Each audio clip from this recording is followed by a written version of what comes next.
Welcome back to Nick Lenz's Comic Corner Classics, New Classics. This is episode number 2141, Doubleshot number 2035. I have, kind of in the way, two sci-fi based trades. The first one is a crossover from DC Comics and IDW. What crossover is it? Star Trek and a Legion of Superheroes. Interesting. I think this was the first crossover I could think of that DC and IDW ever did, and it's with Star Trek. Now, Star Trek is also the crossovers. I have discussed their one crossover that this group of this version of the original series crew, where they cross the Planet of the Apes. Yes, I do know they crossed over. There's also a version of this group where they crossed over with the Green Lantern Corps a couple times, but this was the first time. Now, this Legion, not specifically, I don't know which Legion this is. It could be, let's see. Depends on the year when this came out. So, let's see. This came out roughly in the year of 2012. So, it's probably the pre-Zero version of this group.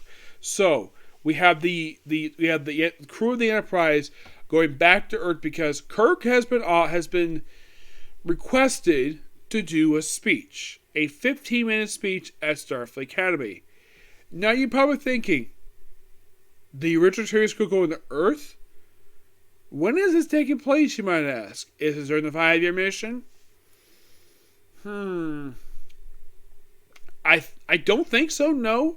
Because I highly doubt Starfleet would call them back during the 5-year mission. I'd say this is probably just after the 5-year mission wrapped up, and this is probably like doing whatever, and we still have the original series bridge the way it looked.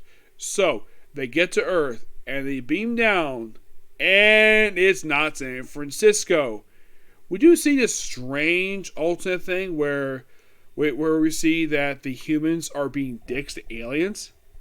Yes, seriously. And also, the lead of superheroes, basically, they're in a time bubble, and then they end up in an Ulta version of San Francisco in the 23rd century. Now, I should point out, though, the lead heroes are from the 31st century, and they went back in time the 23rd. So roughly, they went back in time 800 years. Normally, they go back in time a little over 1,000 years. Mostly, that's what they do a lot of the time. This actually is one of the rare times where they don't. So, by the way, the two people, they don't meet each other until issue number 2 or 3. And by the way, the Legionnaires featured in this story are Shadowlass, Cosmic Boy, Lightning Lad, Saturn Girl, Brainiac 5, Chameleon Boy, I believe also Colossal. Let's see. Just those people, and plus pretty much the entire original series crew.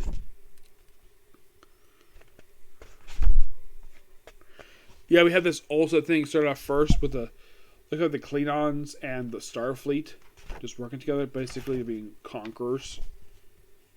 Yep, and they beam down. Of course, it's not San Francisco. And by the way, they think they're Remans. Yes, they think they're Remans for some reason. And they think they're Darlans. Shapeshifters. Well, Durlans. Well, Chameleon Boy is a Durlan, but the Reman thing is interesting because at this point in time, I don't think that Federation ever counted the Remans. Not until the 21st century. I think they chronologically first appeared in Enterprise, but... So, they basically trying to figure out what the heck is going on here. Plus, I gotta love the quick hand about the Borg. Well, apparently, these various worlds have been conquered because Earth is not conquerors now. The reason is we have this Celestion where he's talking to and have this Emperor. And by the way, the time bubble has been shattered the one day they usually travel in. So they try to figure out exactly what's going on here. And they kind of figure out that the history has been altered. So then eventually the end of issue number 2 is when the two groups meet. And they kind of have a brief scuffle with each other because typical superhero stuff. And of course, Kirk explains what the Federation is. Of course, we see quick cameos by the original version, the Andorian, Tellarites, Kern, a Gorn. This apparently was what the Romulans look like in Balance of Terror. And the guy who they later confirmed in the book is actually a Q. Yeah, they confirmed this guy as a Q. Of course, they explain the whole thing will lead to superheroes, which is so awesome, the fact that they did it.